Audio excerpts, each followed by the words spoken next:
Assalamualaikum warahmatullahi wabarakatuh. Alhamdulillahirabbil alamin wassalatu wassalamu ala asrofil anbiya'i wal mursalin sayyidina Muhammadin wa ala alihi wa sahbihi ajmain. Amma ba'du. Yang kami hormati para pembina, pini sepuh, para pengarah dari Pondok Pesantren dan Madrasah Al-Manar Muhammadiyah, yang kami hormati Bapak Kepala Madrasah, Kepala PKPPS, Kepala Asrama atau Mudir, yang kami hormati Ibu Kalimah. Alhamdulillah luar biasa ayat kalau sudah ada Ibu Pengawas Ibu Kalimah di sini. Yang kami hormati dan kami banggakan Bapak Ibu Guru baik dari madrasah. Kalau PKPPS panggilannya Pamong atau Ustadz apa? Bisa Ustadz, bisa guru. Bebas ya, bisa pilih. Tapi kalau biasanya masih muda panggilannya Mas. Nah, alhamdulillah. Saya sebenarnya di SMK, kalau di SMK nggak mengenal guru kami di buku jamnya Ibu Pamong. Kodon Nangkapan Siswa. Alhamdulillah hari ini hari yang sangat istimewa bagi saya, luar biasa, karena bisa langsung bertemu muka, kemudian nanti kita diskusi untuk mengembangkan pesantren dan Muhammadiyah Al-Manar. Kalau tadi menyanyikan lagu Sang Surya itu jadi ingat almarhum ibu saya dan kakek saya. Jadi saya pernah kesini kebetulan 1 bulan yang lalu. Kalau 1 bulan yang lalu saya ke Belasung, tapi karena ini sudah hafal jadi tidak ke Belasung. Waktu itu pertemuan Forum Kepala Madrasah MTS Muhammadiyah Sediye. Saya dari Pondok Pesantren Al-Indah. Saya karena yang undang itu dari MTS Muhammadiyah Kasihan, dipindah tempatnya ke sini, nggak baca kalau dipindah. Jadi muter dari sana itu ke Belasungnya hampir 1,5 jam. Wah, sekali. Sampai di sini langsung klinyang sudah. Alhamdulillah hari ini luar biasa. Saya cukup senang kalau yang mengundang Muhammadiyah itu cukup senang, karena seperti kembali ke rumah. Seperti kembali ke rumah. Harapan kami, mari kita diskusi bersama. Kalau saya mau ekstrim, kita ini minoritas di Kemenang, tapi bagaimana kita mengembangkan supaya yang kecil ini menjadi mutiara. Alhamdulillah hari ini tentu saja atas izin Allah, atas ridha Allah, saya bisa sampai di sini. Salawat dan salam senantiasa kita aturkan kepada junjungan kita Nabi Muhammad Sallallahu Alaihi Wasallam, dan semoga kita menjadi salah satu umat dapatkan syafaatnya. Amin. Saya tertarik dengan beliau yang menyampaikan bahwa PKPPS itu sudah merdeka dari awal. Kemudian enak loh kalau di PKPPS Wusta itu bisa pelajarannya bisa malam, bisa pagi. Kemudian kalau madrasah, apakah selama ini juga tidak ada malam dan pagi? Malam untuk pondok. Malam untuk kepesantrenan. Khusus pelajaran KPM SMA siang, pagi sampai siang. Pagi dan siang. Padahal Pak, sebenarnya kalau jenengan pahami KMA 184, mapel-mapel di agama ada fikih itu bisa disinkronkan dengan pondok. Jadi pelajaran fikih, pelajaran agama itu kan kita ada Quran hadis, itu kan sebenarnya nggak jauh berbeda dengan kepesantrenan, hanya barangkali kedalamannya berbeda. Maka pelajaran itu kalau malam hari sudah disampaikan, itu pagi hari juga tidak perlu sebenarnya.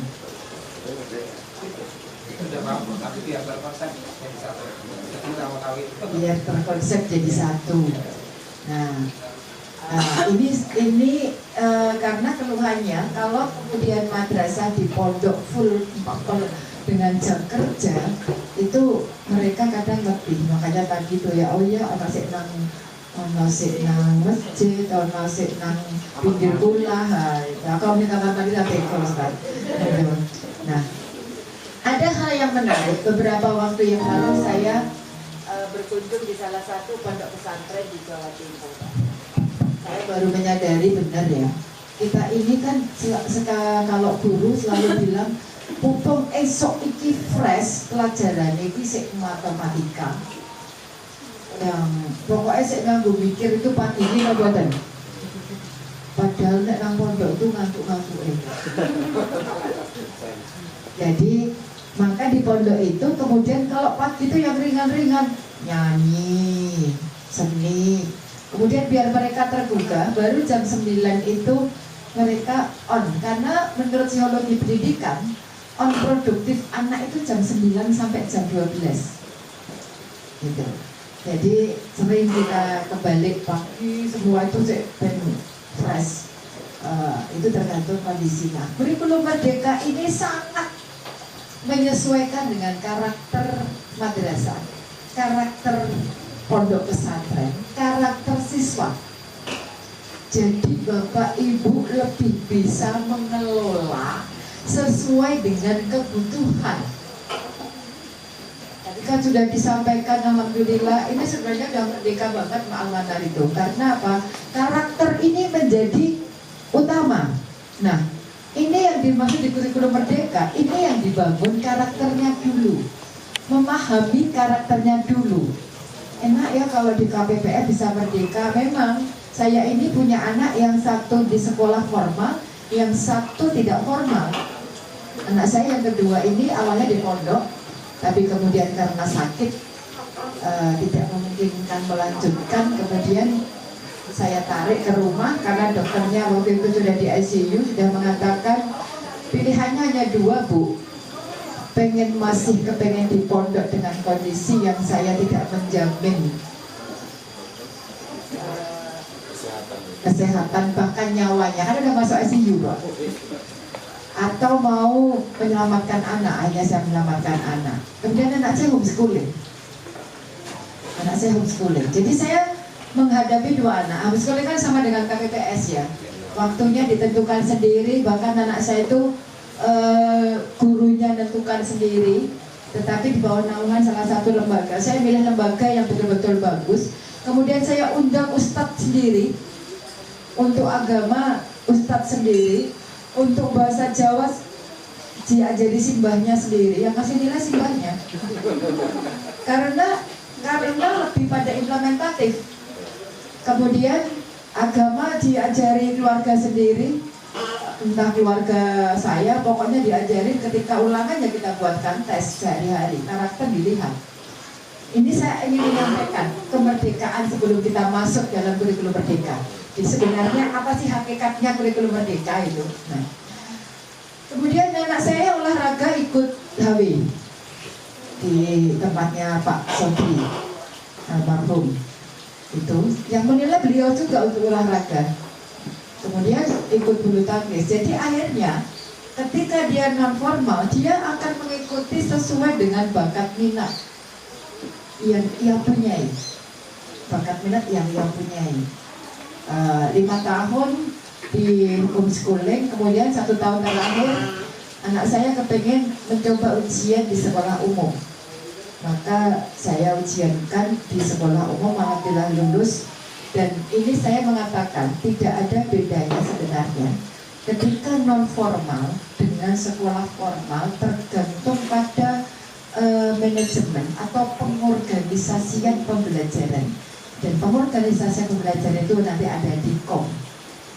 Jadi anak saya organisasi betul, bakat minat. Inilah yang kurikulum merdeka itu ke arah sana. Dan alhamdulillah tanggal 4 Maret besok insya Allah wisuda cum laude dari 5 tahun homeschooling, alhamdulillah, dan dapat beasiswa S2. Artinya pengorganisasian sebuah sekolah non formal KPPS ketika tadi disampaikan menentukan sendiri karena tahu kebutuhannya, maka bisa dikembangkan dengan baik. Nah, kurikulum merdeka ini sebenarnya dibangun dari memahami karakter. tadi saya baru ngobrol dengan Bu Kalimah, sedikit saya sampaikan ya. Saya kan undangan saya sampaikan ke ini ya, sekretariat itu. Ada satu hal yang masukkan. Memang kita akan mengembangkan sesuai karakternya. Tetapi ketika madrasah ini menjadi sekolah formal, tentu saja dalam kelembagaannya, dalam kelembagaannya ini mempunyai aturan sendiri. Maka ada yang namanya SMP Bu Kalimah ya, Standar Nasional Pendidikan. Nah, ketika masuk formal, SMP ini harus terpenuhi itu, dan itu kemudian ada akreditasi. Nah, sebelum saya masuk ke bedakan antara pengelolaan kelembagaan sebagai madrasah yang menjadi sekolah formal dengan kurikulum yang dikembangkan karena menyesuaikan karakter. Contoh, saya tidak tahu ya, mungkin sekaligus saya konfirmasi.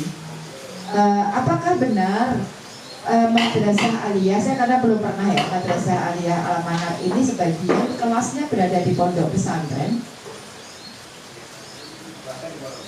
Kelasnya di pondok pesantren, satu atap.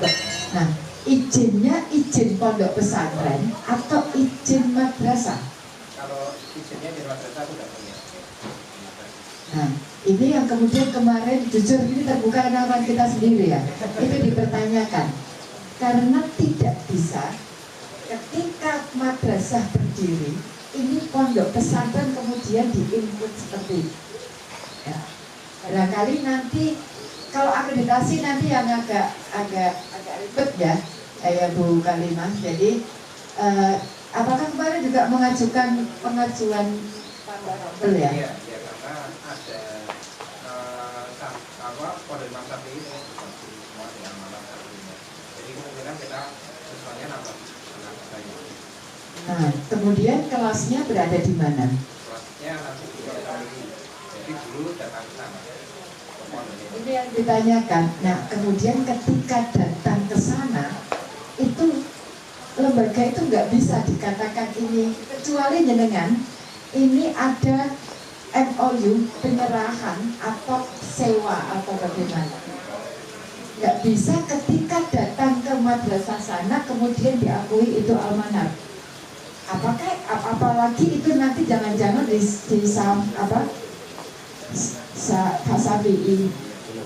Imam Syafi'i itu berupa kelas atau pondok pesantren. Ini kita pikirkan bareng-bareng supaya tidak menjadi booming nanti di Kandil, Pak. Ya, kemarin sudah disampaikan karena kebetulan penanggung jawab rombel di saya, kemudian kelembagaan di Pak Farudin kemarin sempat menyentil. Katanya nanti kelasnya gurunya yang datang ke sana. Lah itu madrasahnya milik siapa? Apakah itu sudah madrasah? Karena gini Bu, berawal dari studi di Mosatu Jogja. Itu kan semua santri itu ya, itu kan belajarnya di Mosatu Jogja. Ya, terus kemudian pembelajarannya adalah semua guru dari Mosatu Jogja itu mengajar di Suren dan atau Suren untuk pelajaran-pelajaran di luar keagamaan. Keagamaan yang mengajar dari pondoknya. Dari pondoknya sendiri. Jadi memang ada istilahnya ini yang saya tidak tahu ya dalam akreditasi di pondok. Kalau dalam akreditasi itu memang syarat kelas itu harus sejumlah rombel. Iya, ini yang Tapi kalau sepertinya kalau untuk masalah Al-Manar ini solusinya seperti yang disampaikan Bu Mita yang terakhir yaitu adanya MOU itu akan lebih karena kalau pondok pesantren itu kan melekat di Muhammadiyah 1, Pak, bukan orang lain. Gitu loh. Dia milik Muhammadiyah 1 yang punya pondok di sana yang berupa kelas. Beda kasusnya. Jadi di sana ini ada anak, misalnya gini, kelas ini di sini saya katakan mungkin seperti kalau dengan di MBS itu kelasnya di situ karena memang satu kesatuan, ini kelas, ini asramanya. Nah, MUHI ini adalah ada yang tidak mondok, sementara yang mondok di Ibnu Jurem. Nah, itu adalah bagian dari MUHI. Ada kamar untuk mondok, ada kelasnya. Nah, konsepnya seperti itu. Jadi, itu memang milik MUHI, hanya dinamakan Ibnu Juren. Itu loh. Nah, ini apakah ini satu yayasan besok apakah hanya diakui? Ini yang nggak boleh kan? Siswanya diakui Al-Manar. Sekolahnya berada di sana. Ini yang kemarin jadi saya sampaikan, kalau bukan orangnya sendiri tidak saya sampaikan. Kemarin sempat didiskusikan. Itu nambah rombel. Apakah di sana berbentuk kelas? Ini yang perlu kita verifikasi. Apakah punyanya Imam Syafi'i itu pondok pesantrennya, apakah sudah memang mempunyai kelas? Ada satu kelas, ada bangunan kelas. Nah,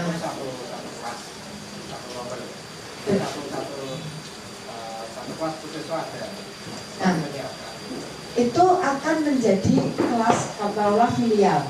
Itu mulai kelas 7, nggak 10 berarti. Nah, next time berarti punya 3 kelas. Nah, ini harus dipikir matang, Pak. Karena kalau diakui Al-Manar, kalau biasanya kalau yayasan pesantren yang berbeda, itu ya Imam Syafi'inya yang takdir. Kecuali ini milik Al-Manar. Itu loh. MUHI itu satu kesatuan. Pesantren Ibnu Juren itu adalah pesantrennya MUHI.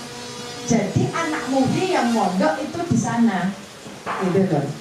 Coba jenengan pelajari dulu supaya ini saya sampaikan, saya mau buka 5 jam sewu Bapak Ibu, supaya konsep ini tidak menjadi nanti rancu. Nah, karena beda kasusnya dengan MUHI. Jadi MUHI itu pada umumnya sekolah yang tidak mondok, tapi kemudian mendirikan asrama. Nah, supaya anaknya tidak berjauhan, taruhlah kalau di Mandua Kulon Progo itu ada asrama yang kemudian di situ ada kelasnya, supaya anaknya tidak menuju kampus satu, maka sekolahnya di situ. Nah, beda kasus. Kalau itu mau pesantren sekolahnya di Al-Manar, maka dia sekolah di Al-Manar. Tidak gurunya yang ke sana, karena ini milik tetangga. Nah, gitu ya, ini sekedar untuk renungan semuanya.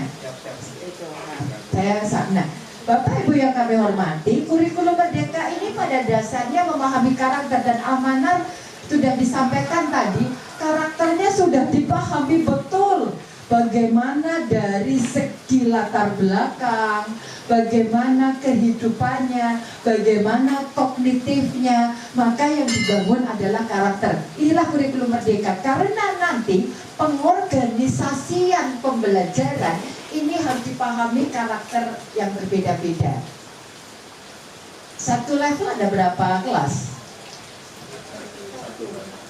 Satu jurusan IPS satu kelas ya. Berarti sekarang sudah ada 3 kelas ya. Alhamdulillah. Jadi 3 kelas sebenarnya nggak apa-apa menambah. Itu saya hanya posisi geografis dan kepemilikan ini. Nah, ini Bapak Ibu. Sangat tadi kalau apakah KPPS sudah kurikulum Merdeka? Pada akhirnya KPPS pun akan mengarah ke kurikulum Merdeka. Karena kurikulum Merdeka, KPPS pun sekarang kan menggunakan kurikulum 2013. Apa yang membedakan? Ini, sekarang saya supaya tidak melantur kemana-mana. Jadi gini, kurikulum Merdeka itu sebenarnya bukan kurikulum yang ujuk-ujuk lahir. Tetapi ini sebuah proses ketika dari kurikulum 2013 muncul kurikulum darurat, maka dievaluasi prinsip-prinsipnya menggunakan kurikulum 2013 disederhanakan esensial seperti kurikulum darurat. Mengapa? Karena kondisi ini awalnya latar belakangnya kondisi transisi. Nah, Bapak Ibu mengenal istilah yang namanya proyek based learning. Siapa yang mengajar kurikulum 2013? Masih ingat atau sudah lupa? Karena rata-rata sudah lupa, bukan 5. Jadi meskipun menjalankan kurikulum 2013, Lemulang orang berubah.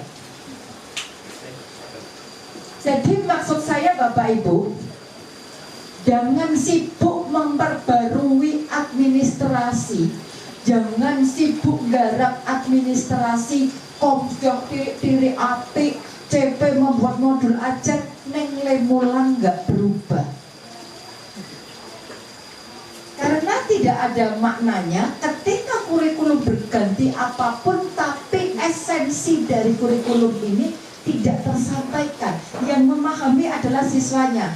Paham nggak ditanya, lemulang gurunya berubah ora? Nek kalau mengatakan tidak podo wae, teko mlebu, assalamualaikum, waalaikumsalam. Kemarin sampai mana anak-anak? Halaman 30. Ada pertanyaan? Tidak. KD3 ya halaman 30 ya, benar. Sekarang kalau ada tidak ada pertanyaan, lanjutkan bab berikutnya halaman 30. Ini kesalahan kita. Kita bukan menilai sesuai kompetensi, tapi yang dilakukan kita ngatrol. Ngaji dan dikir, dikiro-kiro, kasunaran biji. Lebih sadis mana dengan kita memahami keunikan, tapi kita nilai sesuai kompetensi yang ya. Keterampilan proses, penilaian proses kan begitu. Saya hanya bisa sampai ini, kemudian KD-nya diujikan, dia paham atau tidak, kemudian diberi ulangan sesuai kompetensi yang ia capai. Wah, gaji guru ruwet, gaji kuki piro, kan ngomong insya Allah kita ini, saya selalu mengatakan begini. Saya tidak bicara dunia akhirat Pak, saya bukan ahli agama. Ada satu hal ya Pak, saya dulu pernah bicara di sedikit ya, bermakna atau tidak ini Bapak Ibu yang menentukan. Kalau kita ngurusi pendidikan, kalau kita ngurusi madrasah, itu yang ditata hatinya dulu. Saya akan masuk, apapun bentuknya akan saya cintai ini. Maka ada tulisannya, saya hanya tulisan ini saya lakukan karena dulu waktu di Kulon Progo saya hitung-hitungan dulu juga. Hitung-hitungan tahun pertama, saya hitung apa? Jarak, saya capek. Rumah saya Jogja, saya 37 kilo PP. Artinya kan saya menghitung itu. Oh, hitung-hitungan kan tidak hanya rupiah, tapi juga waktu, tenaga, pikiran, gini mboten. Saya pulang, saya capek banget. Terus saya dapat apa, gitu kan? Saya menemukan kata-kata ini. Ngurusi madrasah dengan niat duniawi saja, hanya mendapatkan kesel dan rugi. Betul Pak. Coba Bapak Ibu kalau mau berangkat, aku saya itu tidak jam yo, 5 jam. Aduh. Terus Bapak Ibu gajian, aduh balik ke main dakon. Orang mabung-mabung, lato-lato mentek-tek bablas mubeng ae. Tetapi kenapa kita bisa kenapa kita bisa hidup? Karena Allah itu hidup dan menghidupi. Betul Bapak Ibu. Jadi kalau Bapak Ibu kalau ngurusi ini, membesarkan madrasah Muhammadiyah ini dengan keikhlasan begitu, ada energi positif, senang dulu. Saya ini proses ke Mandua Kulon Progo, saya ciptakan kebahagiaan. Karena dulu kalau sudah sampai jembatan, saudara jamak-jamak, wis tekan Kulon Progo. Jebule manduane saya separuh meneh. Artinya apa Bapak Ibu? Saya hitung-hitungan. Bahkan saya menghitung rupiah berapa yang saya keluarkan. Coba bensin setiap hari berapa? Saya kan ngelaju. Belum naik. Belum nanti kalau rapat. Saya tidak hanya di madrasah. Biasanya seperti itu. Saya akhirnya apa sih yang saya dapatkan? Bapak Ibu tahu Mandua Wates dulu berada di pinggiran sini masuknya. Jujur Pak, jujur saya bicara ini cerita pribadi ya. Apa adanya, jangan dikira membesarkan menjadi kampus 2 ini kemudian tiba-tiba, karena itu pelampiasan sebenarnya. Pelampiasan positif. Jadi saya tidak mau saya sia-sia capeknya, saya tidak terbalas jarak jauh ini dengan sesuatu yang bisa saya hidupkan gitu. Jadi tahun 2015 saya masuk, 2016 saya berpikir kalau begini saya hanya ngeluh karena dulu juga siswanya semua UNM negeri, tapi NEM negeri kan kayak UN ya, diterima semua. Maaf, dari ekonomi semua pondok pesantren juga diterima. Saya sampai berpikir ini panti asuhan atau sekolah. Ini kan madrasah negeri, jangan dibandingkan Al-Manar ya. Madrasah negeri yang notabene orang tahunya wow. Dan saya masuk utangnya 300 juta, Pak. Oh, ada yang belum digaji, ada yang belum berpikir. Tetapi kemudian kami selesaikan satu persatu. Satu hal yang saya balik, saya harus bahagia. Saya harus senang. Menikmati perjalanan dari Jogja ke Kulon Progo ini adalah menikmati pemandangan yang tidak bisa saya temukan setiap di rumah. Saya nikmatin betul. Kemudian saya bangun supaya saya bangga dengan diri kita sendiri. Kalau ditanya Mandua Kulon Progo kerja di mana? Mandua Kulon Progo. Karena keluarga saya yang di Kemenak itu, ibu saya di Kemenak dulu guru agama, kalau ada yang tahu. Ibu saya Ibu Ismiatun, jika saya Pak Haiban Hajid. Tokoh Muhammadiyah semua, gitu kan? Gitu. Saya kemudian apa yang selalu saya bangun? Jadi saya tidak mau madrasah boleh di pinggiran tapi tidak boleh terpinggirkan. Itu tekad. Jadi saya itu kemarin sampaikan ke kepala MTS Muhammadiyah. Ini minoritas. Tapi jangan sampai kita ini dipandang sebelah mata. Ayo kita bangun. Ayo kemarin saya ke Darul Ulum, ke MTS Muhammadiyah, saya keliling. Untuk apa? Kita kibarkan di minoritas ini, tapi kita ibarat berlihat prestasinya, kemudian kita semangatnya. Jadi kalau bicara tentang madrasah, kita tidak akan pernah kalah. Nah, ini yang saya bangun awal. Nah, ini saya agak melompatnya. Di kurikulum Merdeka itu seperti itu, Bapak Ibu. Coba kita lihat. Yang kita lakukan pertama kali adalah menyusun KOM, yaitu kurikulum operasional madrasah. Coba dibaca. Dikembangkan dan dikelola mengacu pada struktur kurikulum dan standar pemerintah, tapi menyelaraskan dengan karakteristik dan kebutuhan peserta didik. Jadi kalau di pondok ini Bapak Ibu paham modelnya, ya pembelajarannya disesuaikan. Disesuaikan Bapak Ibu. Memang kalau kita bicara akreditasi SMP ada kelas, tapi memang hakikatnya Bapak Ibu pelajaran nang jopo karo gurune oleh. Bagaimana menciptakan pembelajaran yang menyenangkan, yang dibangun karakter pembelajar. Jadi gini, kalau konsepnya tidak seperti dulu lagi, ngoyak materi rampung, ngoyak materi selesai, tetapi bukan anak itu ngopora. Tapi Bapak Ibu tumbuhkan bahwa belajar ini adalah kebutuhan kalian. Materi yang saya berikan ini penting untuk kehidupan kalian. Maka kurs yang diberikan oleh pemerintah itu hanya CP-nya saja. Mengapa CP-nya saja? Supaya dalam mengembangkan pembelajaran itu disesuaikan dengan karakter madrasah. KIKD menjadi CP disederhanakan. Sudah tidak ada KI 1, KI 2, KI 3, KI 4. Akwar menilai KI 3 akan enggak. Karena dalam assessment sudah tidak ada lagi penilaian terpisah-pisah. Bahkan rapotnya itu sudah rapot holistik komprehensif 1 angka. Alhamdulillah. Pembiayaan, Pak Budi, ngapa nilaimu lagi nilai kognitif loh. Oh ya, nilai si umur keterampilannya belum. Tunggu 30 menit. Kognitifnya dibuka, taruh dikir dong ngarang biji. Kayak rodok seket tak unggah disidik, kayak tak duk disidik jadi nilai keterampilan. Aku loh yo, kalau di Al-Manar enggak. Beda. Jadi kalau saya sekarang bicara semua, saya lompat-lompat muka 5, saya ambil jantung dan hatinya kurikulum Merdeka saja. Jadi Bapak Ibu sudah tidak disibukkan dengan saya nilai kognitif, saya nilai psikomotor. Pada hakikatnya sebenarnya ketika kita nilai Psikomotor itu nggak akan lepas dari kognitif. Nek bocah iso nyusun iki kan karena paham. Nek rong paham fungsine, enggak. Makanya Bapak Ibu, kita pahamkan tujuannya dulu. CP-nya, CP itu target yang ingin dicapai. Kowe kibar iki tujuan pembelajarannya, maka Bapak Ibu membreakdown berarti dengan TP dan ATP, tujuan pembelajaran.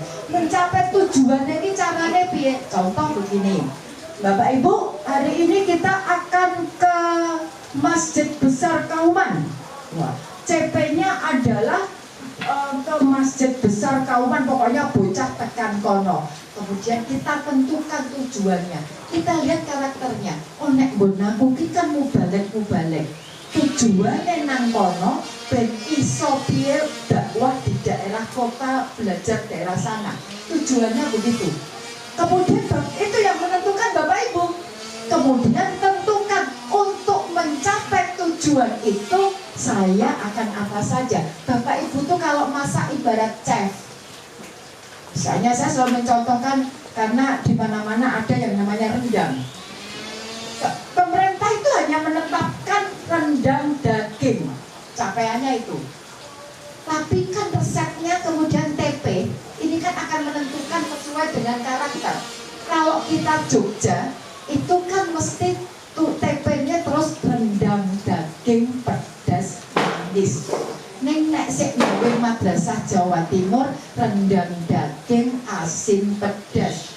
Maka kan kemudian pedas manis otomatis itu kan resepnya berbeda. Ini yang menentukan Bapak Ibu semuanya.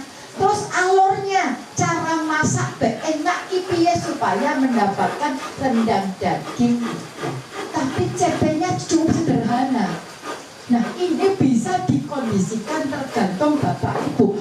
Mulangnya CP-nya podo, nek diwulangke carane karo Almanar, karo CP-nya nang Man 1 Kulon Progo, mungkin berbeda karena ini berbasis pondok, karakter anaknya berbeda, maka yang ngajari yo berbeda. Ojo podo wae lek mulang nang kono, dile mulange ana nang sok-sok nang Man siji sok-sok, lek mulang podo wae, enggak bisa. Kita ini ibarat pemain lakon gitu kan. Kita akan bermain dalam, oh aku ki arep koyo ngene iki lho. Maka saya akan menyesuaikan. Tidak, pokoknya aku yang mulang koyo ngene. Maka tidak hanya karakter madrasah, tetapi memahami karakter kelas. Jangan kita mempunyai brand, oh si Bapak Ibu. Ini kalau guyonan ya. Bapak Ibu itu pernah reuni toh Bapak Ibu? Pernah nggak reuni SMP, SMA? Pernah nggak membicarakan dulu? Pernah kan? Kalian ada karo Pak A, si diling-iling materi posi KP. Kakaknya, kalian ada karo Pak A, si nganggo baju miring terus kayak tau. Yang apa yang dilihat? Wes tahu loh ketemu Bu F. Oh iya, nek mulang kempenake ya senyum, ra tau nyeneni. Itu kan yang diingat. Tetapi dia paham. Oh kelingan ra karo si Pak A. Oh iya, nek mulang pengen cucu. Cari kapur. Oh, cari kapur. Tapi ada sesuatu hal. Jadi dari sikap ini yang akan dicerna Bapak Ibu. Model sekarang memang tidak bisa kayak zaman kubiyen dilempar. Saya punya almarhum Pak Zaini, saya SMA 5. Wiku nek ora mergonane diucali. Takon salah wae diucali penghapus. Mencari duit wae bejo. Jadi artinya apa? Kita pahami karakter anak nek esok iku ngantuk pas pelajaran. Rasa bisanya mau nganti menggeling nek jenenge ngantuk ya ngantuk. Tapi bagaimana kita membuat senang. Nah, setiap kelas ini karakternya berbeda. Dalam satu kelas karakter siswa ini berbeda. Maka Bapak Ibu saya katakan tadi, menyusun kom ini memahami karakter, kebutuhan peserta didik, kebutuhan madrasah. Ini yang utama. Merdekanya berada di mana Bapak Ibu? Merdekanya adalah tadi kami sampaikan, guru mempunyai keleluasaan dalam mengorganisasikan. Mengapa? Karena Bapak Ibu ini, pemerintah ini hanya menentukan jumlah jam per tahun. Apa yang dimaksud jumlah jam per tahun? Ini MA ya misalnya. Maka yang kalau dalam kurung ini hanya estimasi kalau dilakukan secara konvensional, 2 jam dalam setahun. Tapi Bapak Ibu boleh melakukan pengolahan jam, tetapi kebutuhan setahun sepenting PPKN UI 32 jam setahun. Saya masih ngajar di SMK Indonesia. Ini saya seperti itu, diperlakukan seperti itu. Saya harus ngajar 72 jam. Jadi ketika maka saya bertanya, kalau buat kota di mana? Biasanya kemudian saya rapel mengajarnya. Hari Sabtu itu saya blok, sistem blok itu saya. Bahkan SMK Indonesia, ini saya contoh waktu saya di Madua buka 5. Kalau buka 5 ini saya buka ya, karena buka 5 juga pengawas saya. Karena kalau kita betul-betul hanya tidak ada inovasi, telulikur mapel tekan UN, dulu kan UN ya anak-anak nggak fokus. Teori diselesaikan 2 tahun, semester 1 kemudian finalisasi, pengejar, ya kemudian pada semester 2 udah ngejar. Artinya tetapi Bapak Ibu kebutuhannya terpenuhi, jangan sampai tidak. Itu misalnya Bapak Ibu, maka saya katakan tadi, Bapak Ibu berbasis pesantren, fikih dengan pesantrenan bisa disinkronkan sehingga tidak perlu lagi pelajaran fikih yang diulang. Itu. Bapak Ibu pahami CP-nya, CP-nya kemudian disinkronkan, ditambahkan dengan kebutuhan pesantren, maka TP-nya barangkali dikembangkan. Begitu. Tapi pemerintah ini hanya menentukan 1 CP. Kalau dulu kan ada KI 1, KI 2, dari KD ini saja harus menyesuaikan KI 3-nya. Dari KD 3 KI 3-nya bagaimana? Begitu rumitnya. Kemudian Bapak Ibu, mengapa saya katakan Bapak Ibu jangan terjebak kemudian rumit menyusun administrasi, lupa hakikat pengembangan diri perubahannya. Tapi bukan berarti tidak menyusun administrasi, karena nggak mungkin Bapak Ibu sebuah tujuan ini kalau tidak direncanakan dengan matang maka akan tercapai dengan baik. Contoh yang Bapak Ibu, sesuk nang Semarang yo pasti merencanakan mangkate jam piro yo. Kira-kira engkau melewati makan siang tidak? Kita mau buat dia buka 5 ya. Oh gawa bekal. Ini kan perencanaan. Oh engkau mandek nang rumah makan iki, jebule rumah makannya tutup. Nah, artinya inilah yang kemudian tetap ada perencanaan. Tapi di kurikulum Merdeka, jika dalam pelaksanaan ini tidak sesuai dengan perencanaan, misalnya gini, kalau dulu kan KD 3 kali 2 jam, maka nganti teluki ora ganti. Kalau sekarang kan boleh 3 5. Ketika 3 ini kok anaknya belum paham, yo tak tambahi. Tapi ketika kok seharusnya 3 kok hanya 2 sudah paham, ya sudah, ojo dipaksa telu yo digawe-gawe tambahi tugasnya oke. Mesake bocahe. Artinya Bapak Ibu, inilah yang dimaksud dengan kemerdekaan keleluasaan. Tapi harus direncanakan, ojo nganti ra gawe rencana. Kayak wong aku kita kon mau dolali kooperatif learning in Viwiri, kemarin saya tanya di madrasah negeri Bu, berarti kan tidak dilaksanakan di RPP ora ditulis nang kono, karena nggak mungkin. Pertanyaan saya arep mulang ngopo, ora buka RPP ne wis apal, yang jebule karo mlaku, kok tak ulang apa ya? Boleh kayak lingguh iki wae lah, kita bocah lagi ngene.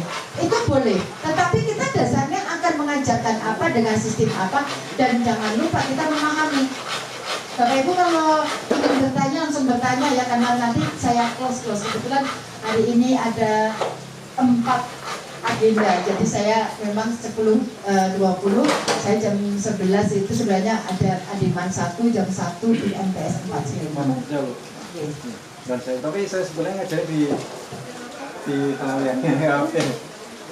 Kan merdeka ya, maksud saya kalau dalam ngajar kadang-kadang kan misalnya ngajar tema tertentu, tapi ketika mau melanjutkan pelajaran kadang-kadang saya suka nanya, atau kadang-kadang ada anak-anak yang mungkin ada yang tidur misalnya kan, saya tegur, saya bangunkan misalnya, atau suruh cuci muka.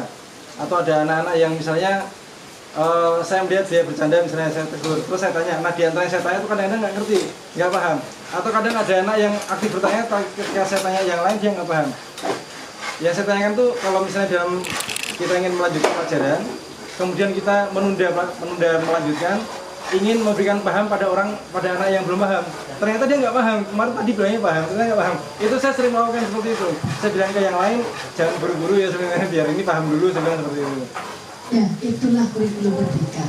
Jadi kita sering kebalik luar biasa Bapak ini. Bapak Sinten? Abdul. Jadi gini, kita ini seringnya kebalik. Ketika kita kasih materi sudah KD3, kemudian ditanya anak-anak paham, pada ada yang tidak paham, kita lanjutkan KD4. Terus saya ulang dong, kowe mau coyo, kau tidak ketinggalan koncone. Padahal Bapak Ibu, coba saya tanya. Anak-anak, hari ini kita akan jalan-jalan ke paling dekat sini mana sih? Ke Celereng. Yes, mau ke Celereng. Pada tujuannya si A. Pokoknya CP-nya itu sampai sana. Nah, tiba-tiba kan ada anak fisiknya bagus, dia lari dengan cepat, melayu. Kemudian ada anak yang akan melayu raiso lah, tapi jalan cepat.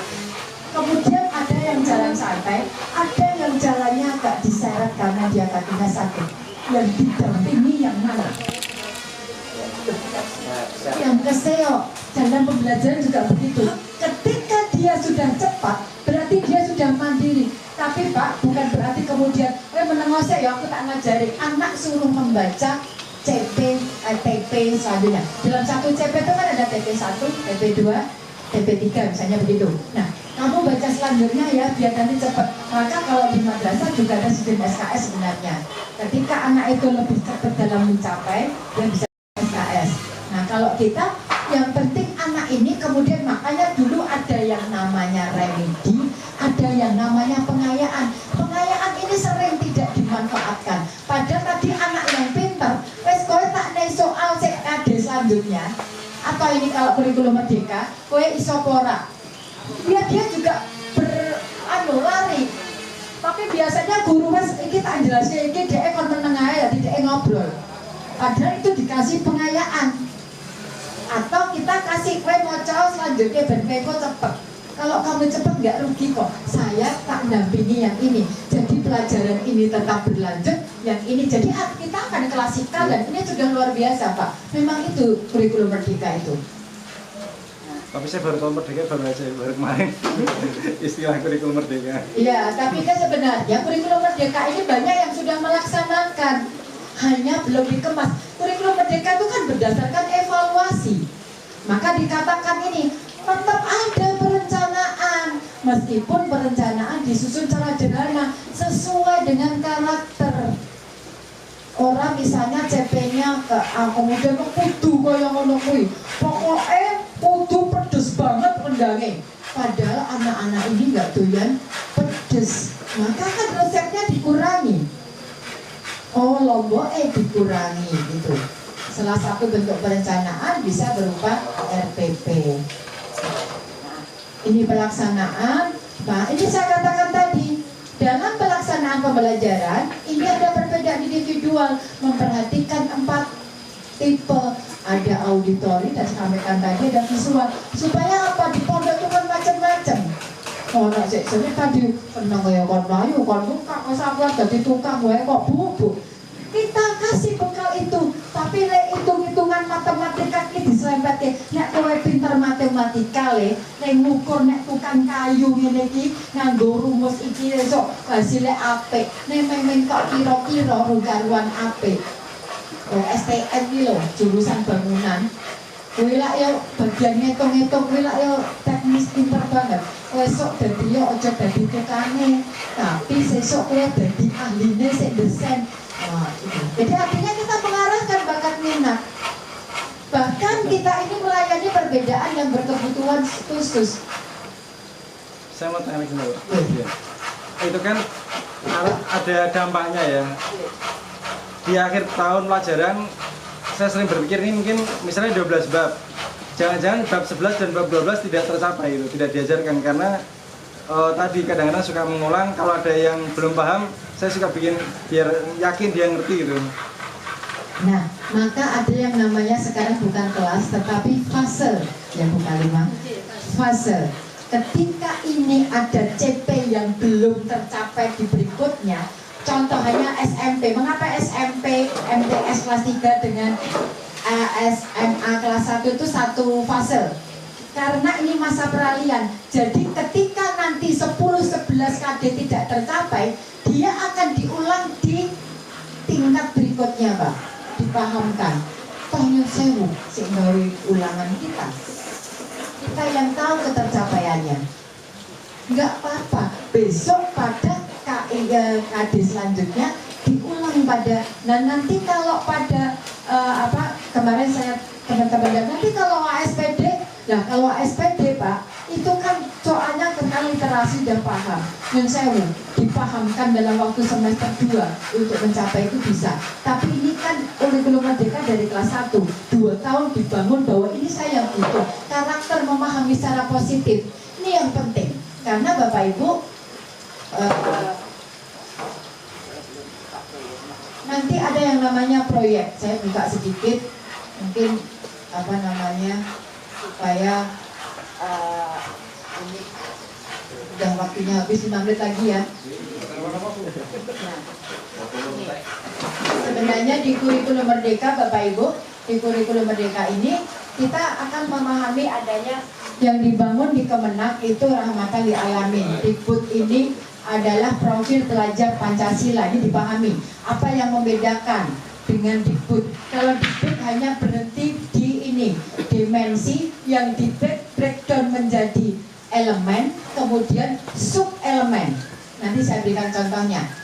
Ini karakter yang dibangun oleh proyek profil pelajar Pancasila. Sedangkan Kemenak Madrasah Aliyah ini ada profil atau karakter yang dibangun yaitu pelajar rahmatan lil alamin. Apa yang dibangun? 10 nilai ini. Bagaimana cara mendesainnya? Saya agak cepat.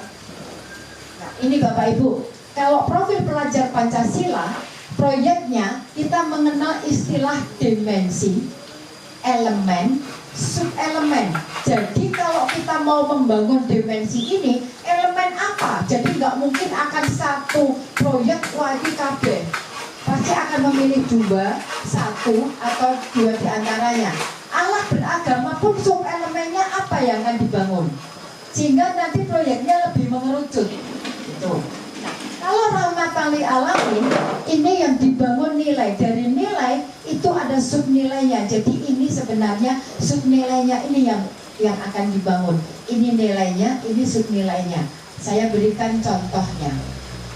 Kalau misalkan bicara proyek, kalau tema sama, jadi gini, saya berikan contoh langsung. Ini rahmatan lil alamin DPRA. Temanya nanti Bapak Ibu kalau kelas 10 3-4 proyek sama dengan MTS karena ini fasenya sama. Kemudian kalau kelas 11-12 2-3 proyek. Nah, ini saya tidak akan detail, hanya saya sampaikan contohnya.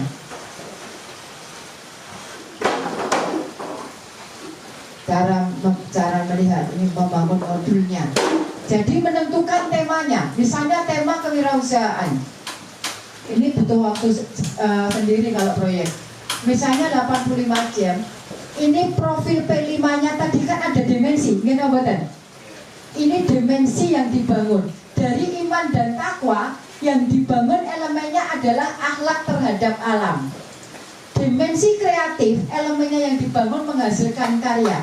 Sub elemennya ini, masih ingat belum? Tidak. Tadi kan ada. Nah, sedangkan rahmatan lil alamin, nilai yang dibangun adalah ini. Sub nilainya tadi berkeadaban, kesalahan sosial dan kreatif inovatif. Jadi ini caranya membangun. Jadi Bapak Ibu, memang butuh waktu sendiri kalau kita bicara proyek karena cukup banyak. Dan yang penting Bapak Ibu kita bangun mindset kita, okay? Ini yang tadi yang terkait dengan pembelajaran yang malam dengan yang siang tadi. Okay. Kadang kita kan beda di kitab. kitabnya beda. Kemudian misalnya yang dari Kemenak kitabnya segitu, sementara kita misalnya pakainya Bulma, APT, Diatusori dan sebagainya. Nah, kalau kita pakai yang malam kita masukkan, apakah itu cukup untuk yang siap? Cukup, itu yang dilakukan oleh pondok-pondok pesantren lainnya juga begitu kok. Hanya kan biasanya itu lebih dalam kitabnya. Nggak apa-apa pakai itu. Sekarang itu kitab tertunggal sendiri kok. Buku itu kan tidak harus sama dengan itu, boleh Pak. Justru karakternya, tapi hakikat misalnya CP anak mampu apa itu kan hanya kita menggunakan yang berbeda. Nggak apa-apa Pak. Mu'alimin, mu'alimat kemarin kami dampingi begitu. Jadi mereka kan mempunyai target tersendiri. Mereka dari PP itu kan apa yang harus dibangun. Maka kami sampaikan tetap menyusun KTSP ke pesantrenan ini sebagai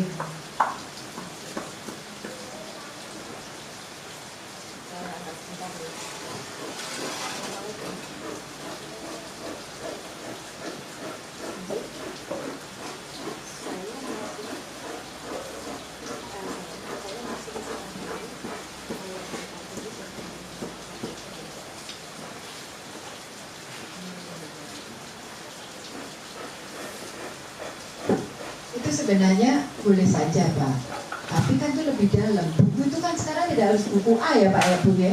Ada buku pegangan tapi dikembangkan karena kita memang beda. Tidak apa-apa Pak, asal tidak menyimpang. Gitu kan? Menyimpang itu artinya dua kitab si ajaran ini beda, tapi biasanya kan hanya kedalamannya di sudut pandangnya, bukan penyimpangannya itu. Nggak apa-apa Pak, itu yang dilakukan oleh yang kita Muhammadiyah, yang pondok pesantren berbasis NU pun sekarang begitu, karena nggak mungkin akan double fikih esok kalau fikih bengi jadi anaknya malah bingung. Tapi kan esensi fikihnya tersampaikan begitu ya. Itu saja dari kami. Nun sewu, nanti Bu Kalimah nggak kesiangan juga, saya juga pas. Nanti kita kapan-kapan ngobrol lagi. Nah, artinya kita memahami dulu yang dimaksud ya. Saya buka, semoga sukses buat Manar. Bismillah, tujuan kita memperbaiki anak-anak bangsa di lembaga dari kita Muhammadiyah, semoga berjalan dengan lancar. Mohon maaf lahir dan batin. Assalamualaikum warahmatullahi wabarakatuh. Bisa kita berikan aplaus untuk pemateri.